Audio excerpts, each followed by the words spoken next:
जय मित्रांनो, मी दीपक कुंदवाडे आपल्या सगळ्यांचं स्वागत करतो आपल्या स्टडी गेटा युट्यूब चॅनलवर. मित्रांनो, आज आपल्या मॅथ स्कोर बुस्टर सिरीजचा डे 7. बरोबर ना? मागचे 7 दिवस आपण रोज काय घेतोय, मॅथची एक स्कोर बुस्टर सिरीज घेतोय, ज्याच्यामध्ये तुम्हाला SSC GD साठी या एक्झामला येणारे मोस्ट एक्सपेक्टेड क्वेश्चन घेतोय, जे की अगदी एड्युकेटिव्ह पॅटर्नवर फोकस करून आहेत. आणि त्यासोबत मी याला जरासा पीवायक्यूचा तडका पण लावलाय, म्हणजे तुम्हाला थोडंसं चमचमीत वाटेल. बरोबर ना? जेणेकरून तुमचा फायनल गोल काय आपलं, की तुमचा स्कोर वाढला पाहिजे. बरोबर ना?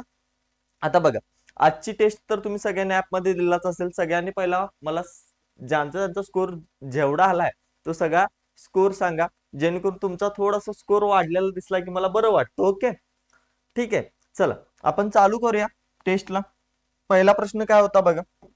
क्वेश्चन नंबर 1 होता 51, 18, 432 आणि 144 यांचा लसावी काढायचा होता आपल्याला. बरोबर, या चार संख्यांचा लसावी काढायचा होता.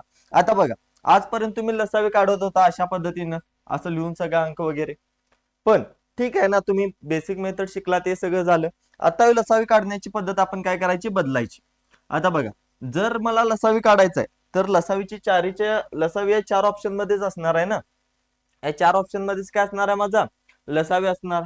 बरोबर, म्हटल्यावर काय, यांचा लसावी आहे 4 संख्याचा, याचा अर्थ काय, त्या संख्येला सर 51 भाग गेला पाहिजे, 18 ने गेला पाहिजे, 432 न पण गेला पाहिजे आणि 144 न पण गेला पाहिजे. मी काय करतो, फक्त 18 ने चेक करतो. मी काय करतो, फक्त 18 ने चेक करतो. 18 ला कसं लिहू शकतो रे मी, साइन त्रिकम 18, म्हणजे त्या संख्येला सर 3 न पण भाग गेला पाहिजे आणि 6 न पण, या दोन्ही अंकांना भाग गेला पाहिजे. बरोबर ना? मग ऑप्शन मध्ये फक्त चेक करूया 3 न भाग जाणारे कोणते कोणते आहेत. सगळ्यात पहिला ऑप्शन सर 7 अधिक 2 9 होतं, 3 न भाग जाईल. इथं 3 शिल्लक राहिले, याला भाग जाईल, म्हणजे हे ऑप्शन माझा बरोबर असू शकतो. त्यानंतर बघा, 7 अधिक 2 9 होतं, 6 ला भाग जाईल पण 7 ला जाणार नाही, म्हणजे हा ऑप्शन माझा चुकीचा आहे. 7 अधिक 2 9 होतं, हे पण 9 कॅन्सल होईल. 4 शिल्लक राहील, म्हणजे इथं पण 3 न भाग जाणार नाही. आणि इथं बघा, 3 ला तर जाईल, 4 आणि 4 8, 8 आणि 7 किती होतं, 7 दोन्ही 14 आणि 1 15 होतं. बरोबर ना? याला एक भाग जाऊ शकतो, म्हणजे 3 न तर मला काय कळालं, की या दोन पैकी एक ऑप्शन बरोबर असणार आहे. आता आपण कशाने चेक करू शकतो बघा, दोन्ही पण समसंख्या आहेत, म्हणजे आपण 32चा वगैरे काय विषय घेऊ शकत नाही. आता बघा, हा 6 आहे ना, तर 6 ने या दोन्ही पैकी कशाला भाग जातो आपण चेक करूया. ठीक आहे, 6 न आपण दोन्ही पैकी कशाला भाग जातो हे चेक करू शकतो. बघा, आता 6 न 3 तर ऑलरेडी गेलाय, 2 न पण गेलाय, म्हणजे 6 न पण जातो. ठीक आहे, 3 वरून तर मी 2 ऑप्शन काढले. आता परत मला कोणत्या संख्येवरून काढता येतात का बघायचं. आता इथे किती आहे, 51 आहे. ठीक आहे, किती आहे, 51 आहे. मग 51 ला मी कसं फोड करू शकतो का रे, 51 ची फोड कसं करू शकतो का, 17 त्रिक 51 सर, 3 न तर इझिली मी चेक केलंय. आता 432 आहे, मग 432 ची फोड करू शकतो का, किंवा 18ची फोड पण मी अशी करू शकतो. ठीक आहे, आता हे फक्त मी 3 न चेक केलं ना. 18ची फोड मी अशी जरी केली तरी बरोबर येऊ शकतं. कशी सांगा, 9 दुने 18, 9 दुने 18 पण करू शकतो ना, कारण 2 न तर सगळ्याला जाईल. आता फक्त मला 9 ने चेक करायचं, या दोन्ही पैकी कशाला जातो. 7 अधिक 2 काय होतं, 9 होतं. सर याला 9 ने भाग जाणार नाही, कारण 3 शिल्लक राहतं, म्हणजे हे उत्तर माझं नसणार आहे. आणि शेवटचं उत्तर बघा, 7 अधिक 2 किती होईल, 9 होईल. यातलं एक शिल्लक राहील, 4 आणि 4 8 अधिक 1 9, म्हणजे माझा ऑप्शन एकमेव इथं शिल्लक राहिला. 7344 माझं काय असणार आहे, फायनल आन्सर असणार आहे. अशा पद्धतीने चेक केला की थोडासा टाइम वाचेल, कारण हे सगळं कॅल्क्युलेशन जर करत बसला तर तुम्हाला टफ जाणार आहे. मोस्टली 9 3 5 4 या संख्या चेक करायची, जेणेकरून लगेच आपल्याला आन्सर मिळतं. ठीक आहे, चलो नेक्स्ट बघा.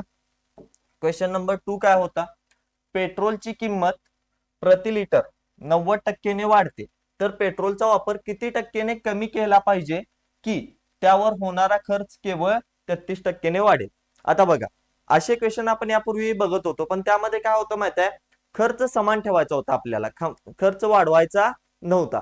पण इथं काय सांगितलंय, खर्च 33% वाढला तर चालतोय. काय म्हटलंय, खर्च वाढला तर चालतोय, म्हणजे खर्चामध्ये पण बदल झालाय. अशा पद्धतीत काय लक्षात ठेवायचं, काय सांगितलंय त्यांनी, 100 वरून किंमत किती गेले, 190% गेली. बरोबर, तर आपल्याला जो होणारा खर्च आहे तो 33% वाढला तरी चालतोय, म्हणजे खर्च जो आहे तो 100 वरून 133 वर गेला तरी चालतोय, 133 वर गेला तरी चालतोय. फक्त जर असं खर्च चेंज होत असेल तर सिंपल गोष्ट काय करायची माहित आहे, बघायचं किमतीपेक्षा वाढलेला खर्च कितीने कमी आहे. आता 190 मधून 133 जर वजा केलं तर मला किती मिळेल रे सर, 57 मिळेल. म्हणजेच काय 57 कमी आहे म्हटल्यावर काय याचं पर्सेंटेज काढायचं आपल्याला कळेल किती येणार आहे आन्सर. 57 कमी करायला पाहिजे कितीवर, तर सर 190 वर. कितीवर, 190 वर गुणले 100 करा. किती येईल बघा, 19 त्रिक 57, 300 भागिले 10 किती येईल सर, 30%. किती येईल, 30%. म्हणजेच काय आपल्याला वापर किती कमी करायला पाहिजे, फक्त ऑप्शन 3 30% सर वापर आपल्याला कमी करायला पाहिजे, जेणेकरून खर्च जो आहे तो फक्त 33%ने वाढेल. ठीक आहे, थोडासा डिफरन्स होता. आपण खर्च समान असताना आजपर्यंत बघत होतो, पण हा क्वेश्चन जो आहे ना मित्रांनो, हा क्वेश्चन एमटीएस किंवा दिल्ली पोलीसला विचारलेला नाही, तर डायरेक्ट तुम्हाला 18 फेब ला जी एक्झाम झाली या वर्षी ती पण सांगतो, शिफ्ट टू कुठली, SSC GD चीच, त्यामध्ये आलेला प्रश्न आहे. त्याच्यामुळे मी डायरेक्ट हा क्वेश्चन तुम्हाला घेतला. असा जरी क्वेश्चन आला तरी तुम्हाला यायला पाहिजे, नाही तर सरांनी तर शिकवलंय की नुसता सर खर्च जर समान असला तर कसं काढायचं, किंमतच्या विरुद्ध वापर घ्यायचा आणि सॉल्व्ह करायचं. पण असं जरी आलं तरी तुम्हाला सॉल्व्ह करता आलं पाहिजे. त्याच्यामुळं आजची स्कोर बुस्टर सिरीजचे 20च्या 20 प्रश्न खूप महत्वाचे बनतात. आता बघा प्रश्न तिसरा काय, 36 त्यानंतर 30 114 आणि 380 चा लसावी किती आहे. आता बघा एक गोष्ट सांगतो, इथं तर खूप सोपं होऊन जातं. सर इथं 0 आहे, याच्यात पण 0 आहे, म्हणजे जो पण लसावी असेल तिथं 0 आला पाहिजे. कारण का, जर लसावीमध्ये 0 असेल तरच 30 न भाग जाईल ना, बरोबर. मग बघा इथं 0 नाही, इथं 0 नाही, या दोन्हीपैकी एक आन्सर असणार आहे. दोन्हीपैकी एक आन्सर असणार आहे. आता 30 ची फोड करताना आपण कसं करू शकतो रे, 30 ची फोड करताना आपण करू शकतो सर 3 गुणले 10, 3 गुणले 10 पण करू शकतो, किंवा 6×5 पण करू शकतो, काही प्रॉब्लेम नाही. 3 गुणले 10 का केलं, 3 ने मी डायरेक्टली पहिला चेक करतो. इथं बघा 3 4 आणि 2 6 याला भाग जातो. इथं बघा 4 आणि 4 8 आणि 3 11 सर याला जात नाही. म्हणजे ऑप्शन 4 माझं डायरेक्टली आन्सर इथं बरोबर येतं. क्लिअर आहे, सिंपल आहे ना. जर लसावी काढत बसला तर खूप वेळ जाणार आहे. त्याच्यामुळे ही मेथड जी आहे ही थोडीशी सवय लावून घ्या स्वतःला, जेणेकरून वेळ वाचेल. जिथं तुमचं 30-40 सेकंद जाणार आहे तिथं 5-10 सेकंदात तुमचं आन्सर येऊ शकतं. क्लिअर आहे, चलो चले आगे बढे. क्वेश्चन बघा काय आहे, क्वेश्चन नंबर 4. सचिनने 153 खुर्च्या विकल्या आणि त्याला 85 खुर्च्यांच्या विक्री किमती एवढा नफा झाला. नफ्याची टक्केवारी शोधा म्हटले. ठीक आहे, आता काय झालं म्हटलंय बघायचं. पहिला काय झाला म्हटलंय सर, नफा झाला म्हटले. काय झाला म्हटलंय, नफा झाला म्हटले. नफ्याचा फॉर्म्युला काय आहे, नफ्याचा फॉर्म्युला आहे सर विक्री किंमत वजा खरेदी किंमत, वजा खरेदी किंमत, हा नफ्याचा फॉर्म्युला आहे. आता बघा नफा किती झालाय, तर 85 खुर्चीच्या विक्री किमती एवढा. म्हणजेच काय 85 SP, विक्री किंमत म्हणजेच काय सेलिंग प्राइस, मी त्याला SP लिहितो. ठीक आहे, आता विक्री किंमत किती आहे, किती विकलेत सर 153. किती विकलेत 153. विक्री किंमत म्हणजेच काय सेलिंग प्राइस, आणि वजा खरेदी किंमत किती आहे CP. तर जितक्या विकलेत तितकं CP पण घ्यायचं. CP पण घ्यायचं आपण 153 खरेदी किंमत, किंवा ज्याला कॉस्ट प्राइस म्हणतो ते CP. आता बघा फक्त इथून पुढे आपल्याला सॉल्व्ह करायचा आन्सर मिळत जाईल. हे वजा 153 जे आहे ना ते इकडे मी घेतो, इकडे काय होईल मग ते अधिक 153 CP होईल, बरोबर. आणि इथं काय करतो 153 SP मधून इकडलं तिकडे गेल्यावर वजा होईल. 153 मधून जर मी 85 वजा केलं तर मला किती मिळतं रे, 8 and 6 68 मिळेल, 68 SP मिळेल, बरोबर. म्हणजेच काय माझी जी खरेदी किंमत आहे, सॉरी सेलिंग प्राइस जी आहे SP, विक्री किंमत जी किती आली, ते आली सर 68 आली का नाही. विक्री किंमत आली माझी 153. कारण का बघा जर असं आलं तर मी तुम्हाला सांगितलंय जी CP चा सहगुणक आहे ती SP ची किंमत असते, आणि जो SP चा सहगुणक आहे ती CP ची किंमत असते. म्हणजे माझी SP किती आली 153, आणि माझी खरेदी किंमत म्हणजे CP किती आली रे 68 आली. मला सांगा 68 रुपयाची वस्तू 153 रुपयाला विकली, नफा किती झाला, नफा किती झाला सांगा, वजा करा किती येतं 85 येईल, बरोबर. किती आलं 85. मग हेच मला पर्सेंटेज मध्ये काढायचं आहे बाळा. नफा झालाय 85 रुपयाचा, किती रुपये वर रे? खरेदी किंमत किती आहे? 68 रुपये गुणले 100 किती येतं सांगा मला आन्सर. सॉल्व करा, थोडस कॅल्क्युलेटिव्ह होणार आहे हे. बरोबर, 68% 68 किंवा 68 न भाग देण्यापूर्वी काय करतो मी, 68 न देण्यापेक्षा 4 न देतो खाली आणि वर पण 4 न देतो. किती भाग जाईल बघा, 4 एके 4 आणि 4 सत्ते 28, 17 आलं वर किती येईल, 4 दुने 8. परत शिल्लक किती राहिलं रे, 5 शिल्लक राहिलं ना. 4 एके 4 पॉइंट किती येणार आहे पुढं, शिल्लक राहिलेलं परत आपलं एक शिल्लक राहिलं ना. 4 दुने 8 आणि शिल्लक राहील 2 4 पंचे 20, 21.25 भागिले 17 आले. आता 17 ने डायरेक्ट भाग देऊ का रे, 17 एके 17 वर भाग देतो, 17 एके 17. शिल्लक किती राहिलं सांगा, शिल्लक राहिलं सर 4 शिल्लक राहिलं, 42 होईल. पॉइंट घ्यावं लागेल मला, कारण पॉइंट नंतरची पुढची संख्या घेतली ना.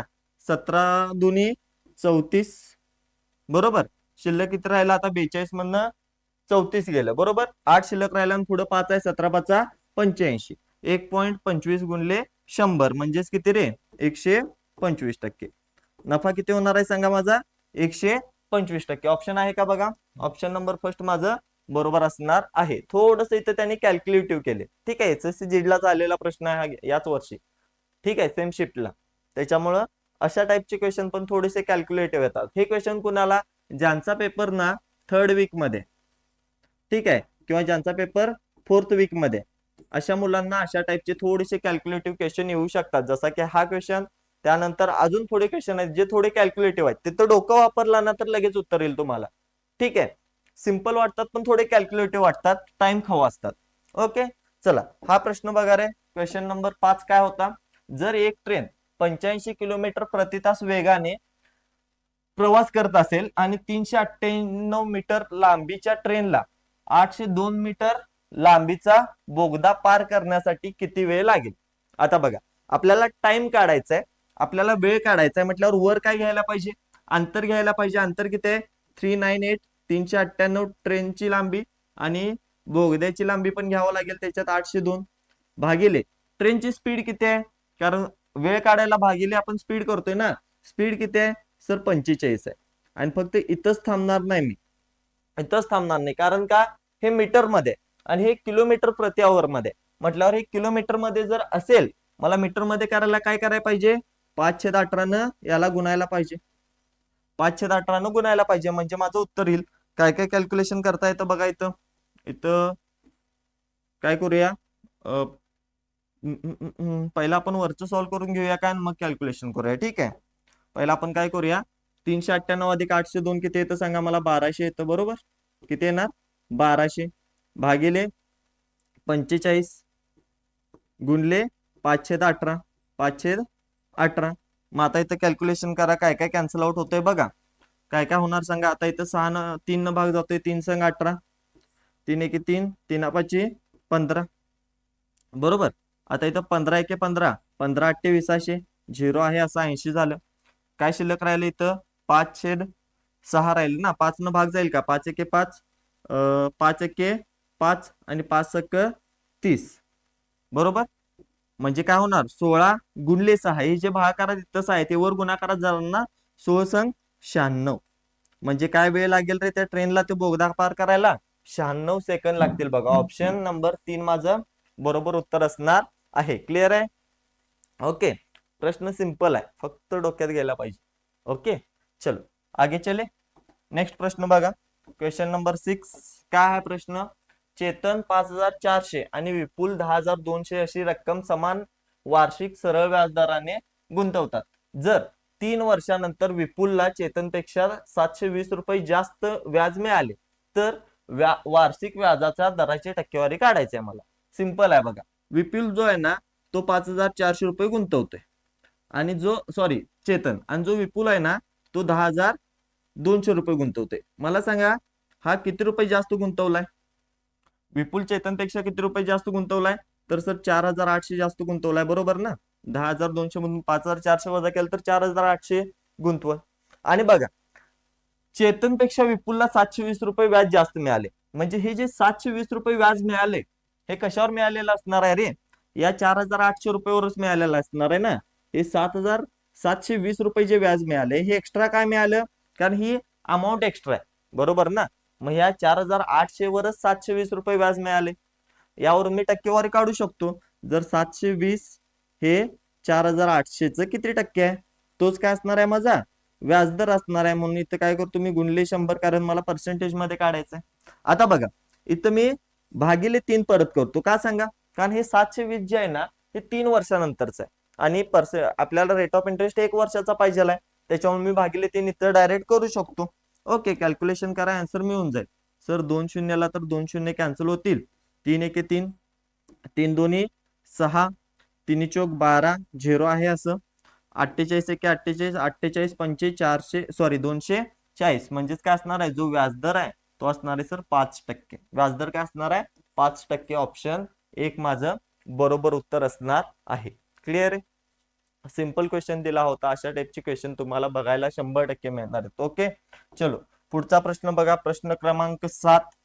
काय प्रश्न आलता रे, 4, त्यानंतर ए, त्यानंतर 16A आणि 81. हे काय 4 प्रमाणपद आहे. ठीक आहे, प्रमाणपद आहे. चौथे प्रमाणपद म्हणजेच काय, असे 4 प्रमाणपद आहेत. तर ए वरचं मूल्य शोधा. आता बघा असं जर प्रमाण दिलं असेल तर मी तुम्हाला सांगितले काय करायचं, या दोघांचा गुणाकार बरोबर या दोघांचा गुणाकार ठेवायचा, बरोबर ना.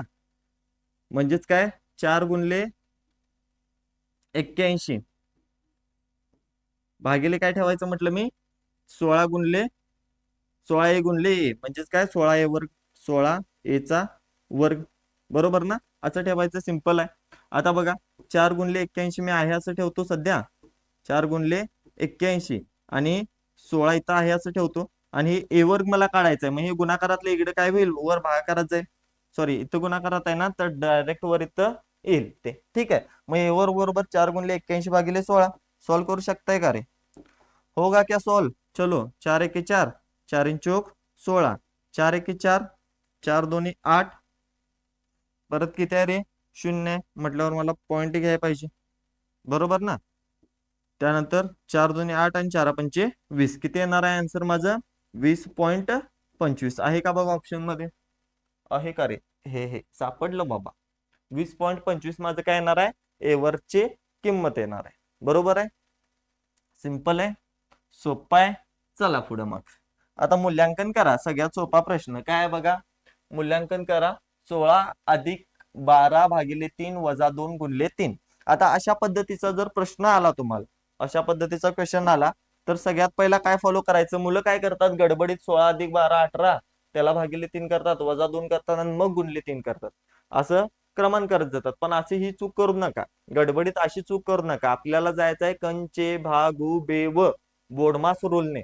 बोडमास रूलने पहिला काय करणार, मी हा भागाकार सॉल्व करणार, 3 एके 3, 3 चौक 12, त्यानंतर गुणाकार सॉल्व करणार, 3 दोन्ही 6, बरोबर. आता मग मी अधिक वजाबाकी करणार, 16 अधिक 4 किती येतं 20, 20 वजा 6 किती येतं 14, म्हणजे माझं जे पण उत्तर आहे ते असणार आहे सर ऑप्शन 2 14. क्लिअर आहे, गडबड करायची नाही अशा प्रश्नांमध्ये, कारण हे प्रश्न सोपे असतात. ओके, सोपे सॉल्व करायला, फक्त तुम्ही डोकं तुमचं हलू देऊ नका तिथून.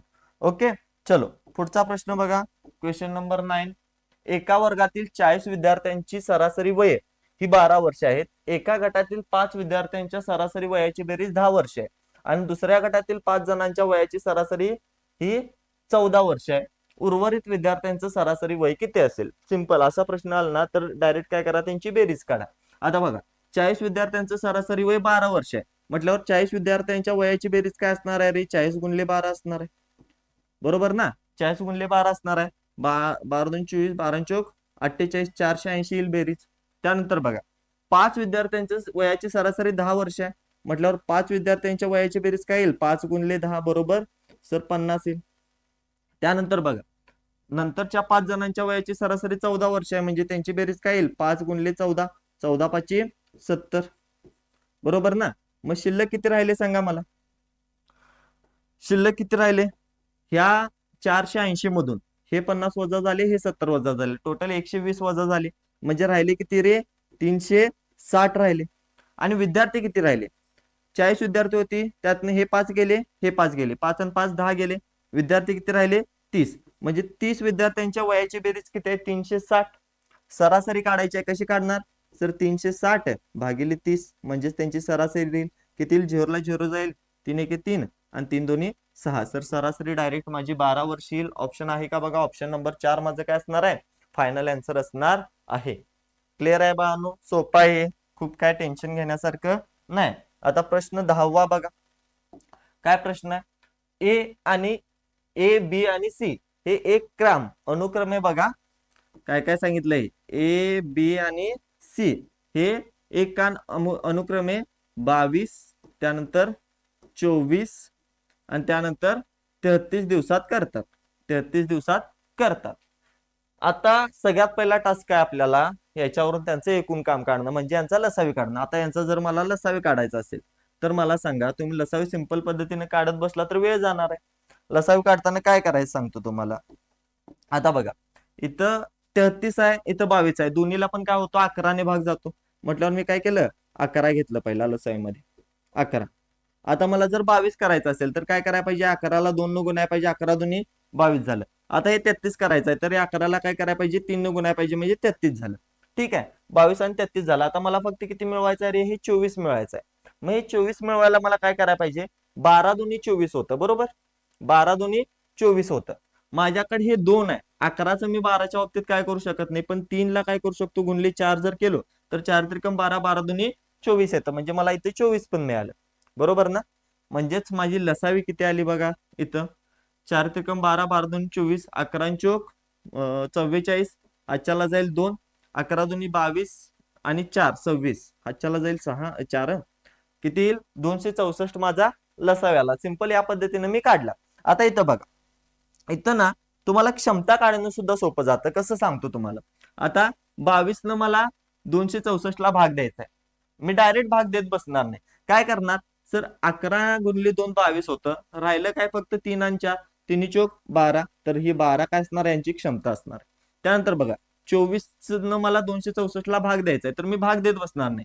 काय होतं, 3 चोक 12, ठीक आहे, अधिक करतो मी याला, 3 चोक 12 आणि 12 दोन 24, राहिलं काय फक्त 11, म्हणजे 11 काय असणार आहे, ही याचा क्षमता असणार आहे. आणि सेम 33च्या बाबतीत बघा, 33 ला कसं घेतलं होतं आपण, 11 त्रिक 33 घेतलं होतं, राहिलं काय 2 आणि 4, म्हणजे 4 दोन्ही 8 काय होणार, ही 33 ची क्षमता होणार.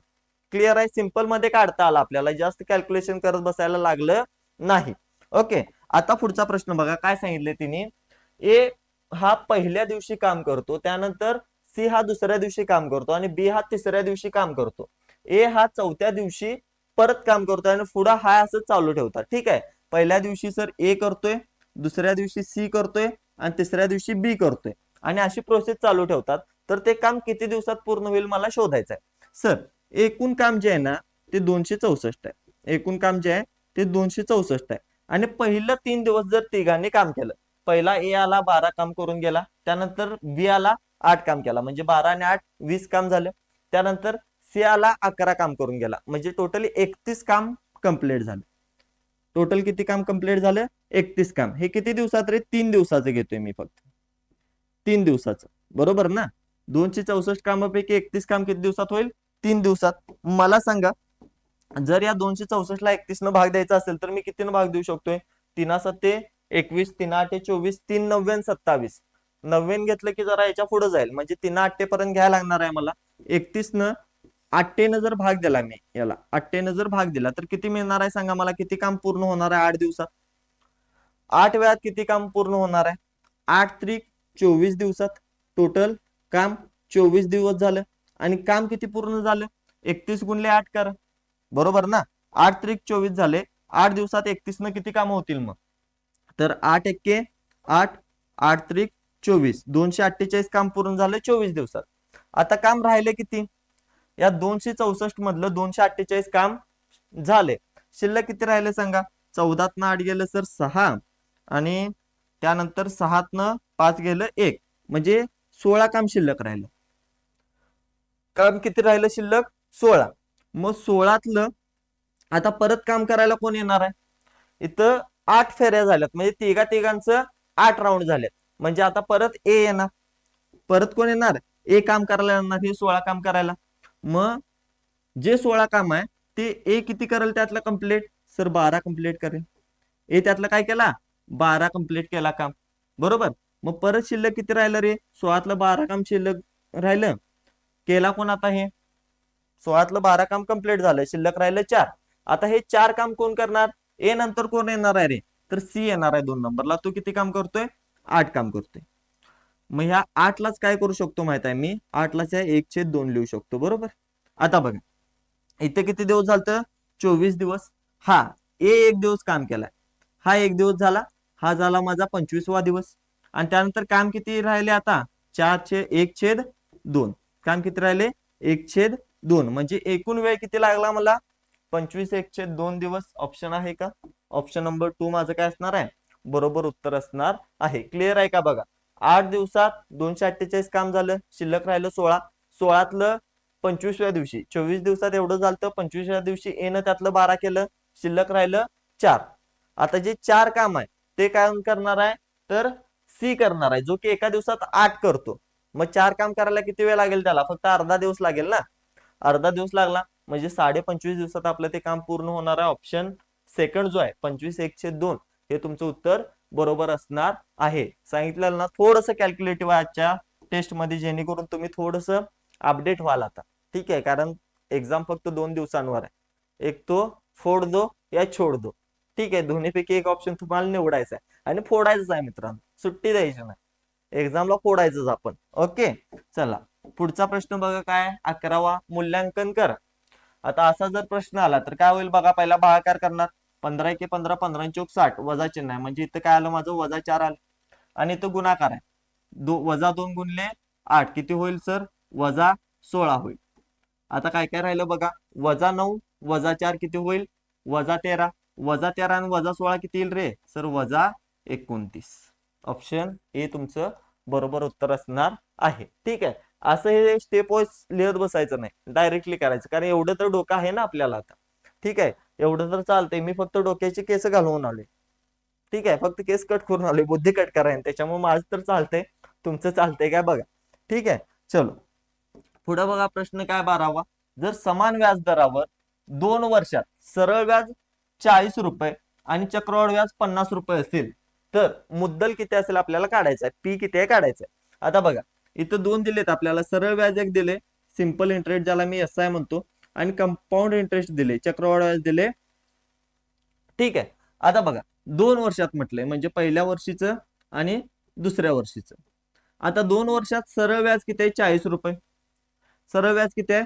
40 रुपये. म्हणजे पहिल्या वर्षी सर 20 रुपये मिळणार आहे आणि दुसऱ्या वर्षी 20 रुपये मिळणार आहे. कारण आपल्याला माहित आहे सरळ व्याज हे प्रत्येक वर्षी समानच मिळत जातं, फरक नसतो त्याच्यात.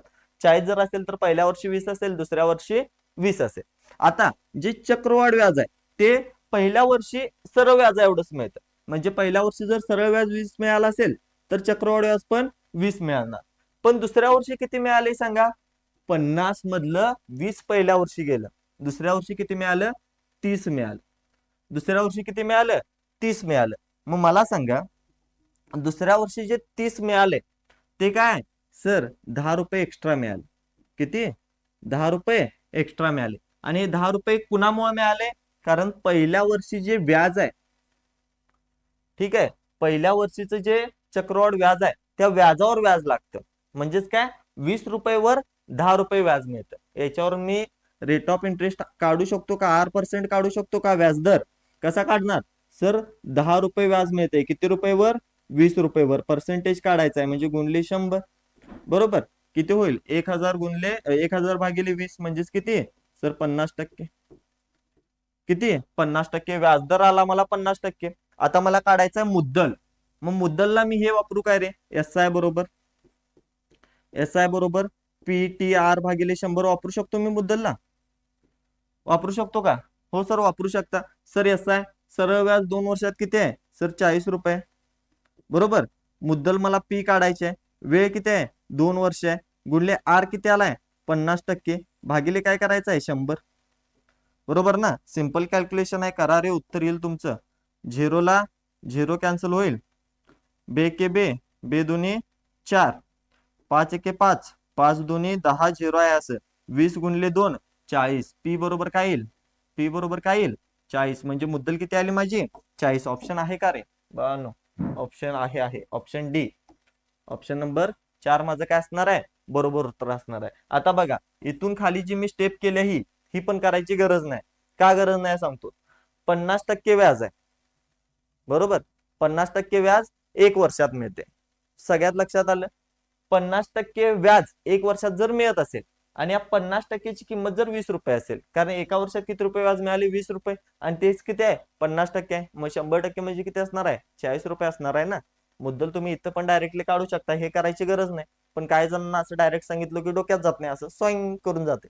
ठीक आहे. अॅव्हिएटरचं ते विमान असते बघा, गेम खेळत असाल भरपूर जण तुमच्यापैकी मला माहित आहे. ओके. खेळत जाऊ नका, पैसे लय जातात. ओके. त्याच्यामुळे लक्षात घ्या, जे विमान आहे ते इथंच घालवा, सही करून घालवू नका. त्याच्यामुळं हे पण समजून घ्या.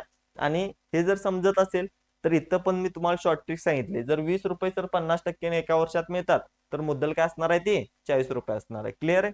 चलो नेक्स्ट बघा. पुढचा प्रश्न तुमच्यासाठी खास काय. अशा त्रिकोणाचे क्षेत्रफळ शोधा ज्याच्या प्रत्येक बाजूंची लांबी काय काय दिली.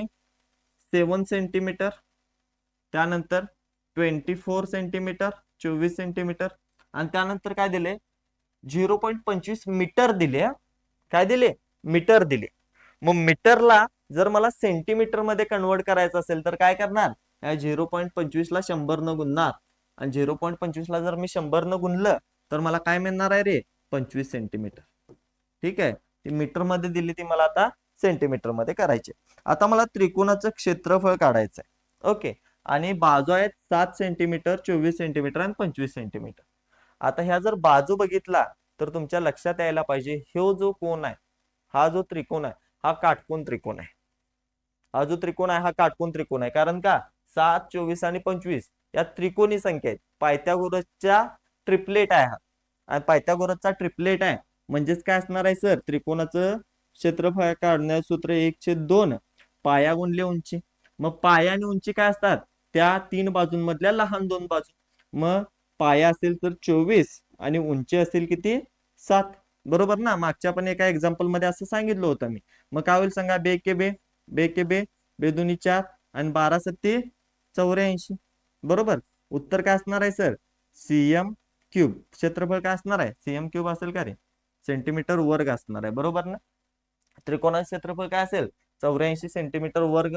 ते काय तुम्हाला इथे दिलेलं नाही डायरेक्ट 84. टिक करा आणि पुढे जावा ना. उत्तर माझं आलं किती 84 आलं बघा. चला प्रश्न बघा पुढचा 14वा. काय प्रश्न. एक दुकानदार त्याच्या जॅकेटची किंमत खरेदी किमतीपेक्षा 18.8% अधिक चिन्हांकित करतो आणि खरेदीदाराला ऑनलाईन देयकासाठी म्हणजे ऑनलाईन पेमेंटसाठी 12.5%ची सवलत देतो, डिस्काउंट देतो. दुकानदार किती टक्के नफा कमवतो मला सांगायचं. बघा आता दुकानदारानं किंमत लावला किती सांगा 18%. तो काय केलाय किंमत वाढवलाय म्हणजे सर लावला किंमत 118.8%. 118.8 लावला आणि त्याच्यावर काय केला त्यानं दिलाय 12.5%चा डिस्काउंट. 12.5%चा जर डिस्काउंट दिला असेल तर विकला किती असणार आहे 87.5%ला. विकला किती टक्केला असणार आहे 87.5%ला. म्हणजेच आपल्याला 118.8चं काय करायचं आहे 187.5% काढायचं. आता मी काय करतो, मी ना एक मज्जा घेतो. इथं काय करतो माहिती आहे काय, इथला हा 0 घालवतो, हा जो पॉईंट घालवतो, कारण पॉईंट नंतर एक घर आहे ना तर इथे 1 0 वाढवतो.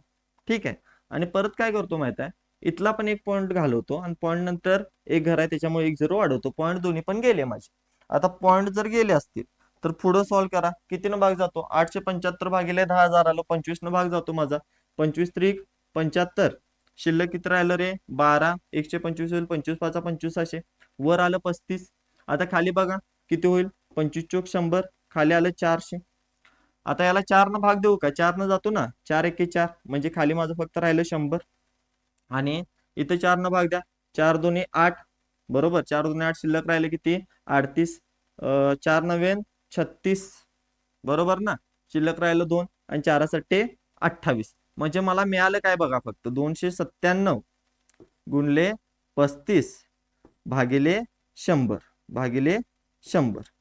आता मी जरासं ऑप्शन कडे बघतो, सॉल्व्ह करत नाही ऑप्शन कडे बघतो. ऑप्शन कडे बघा पॉईंट नंतर 2 घर आहेत, पॉईंट नंतर 2 घर आहेत, पॉईंट नंतर 2 घर आहेत, पॉईंट नंतर 2 घर आहेत.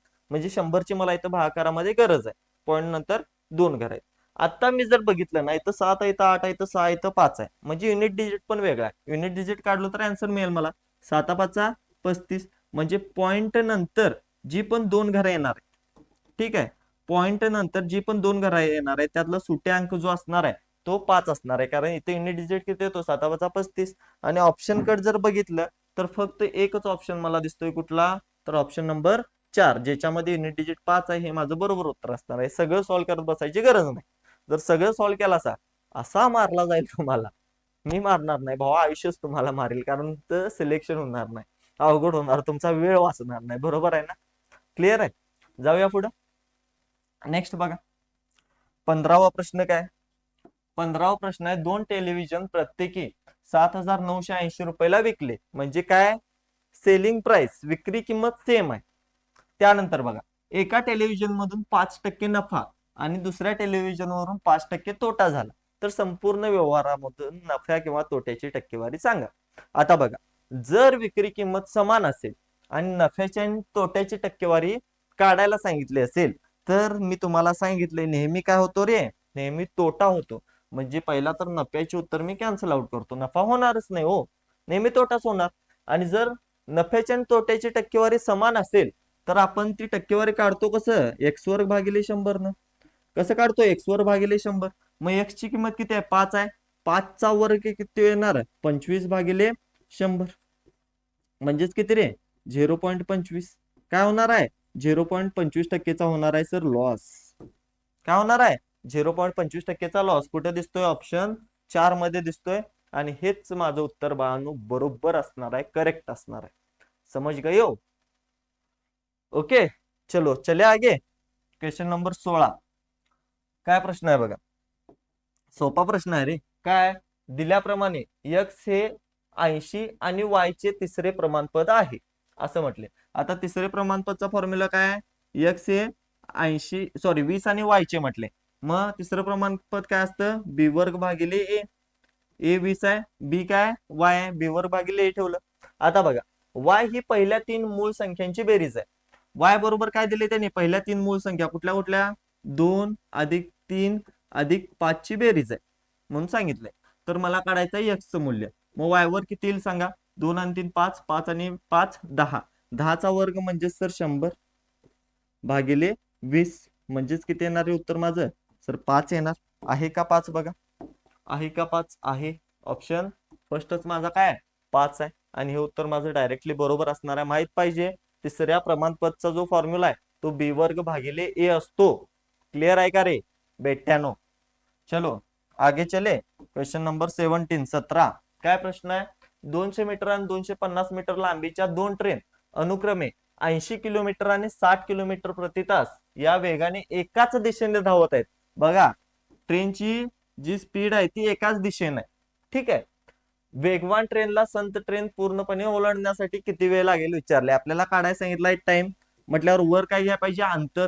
अंतर किती घेणार, हे 200 आणि हे 250, दोन्ही ट्रेनचं अंतर प्लस होणार 450 होईल, भागिले भागिले.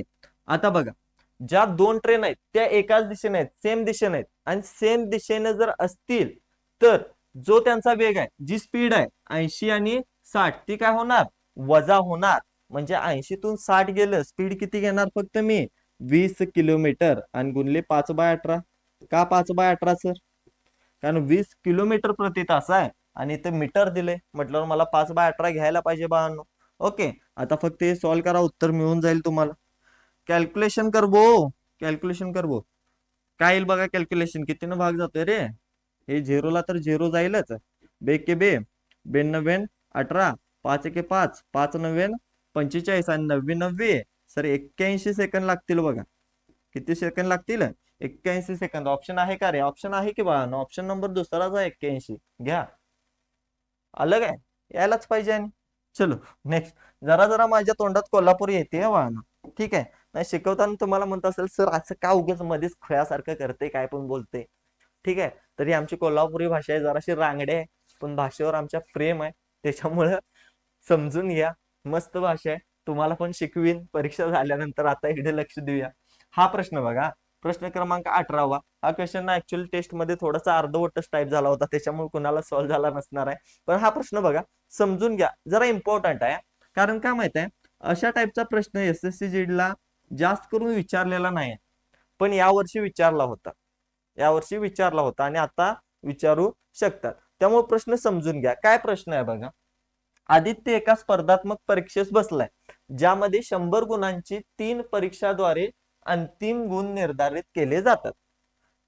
100 गुणांचं 3 पेपर आहेत आणि त्याच्यातून आपल्याला अंतिम गुण निर्धारित करायचे.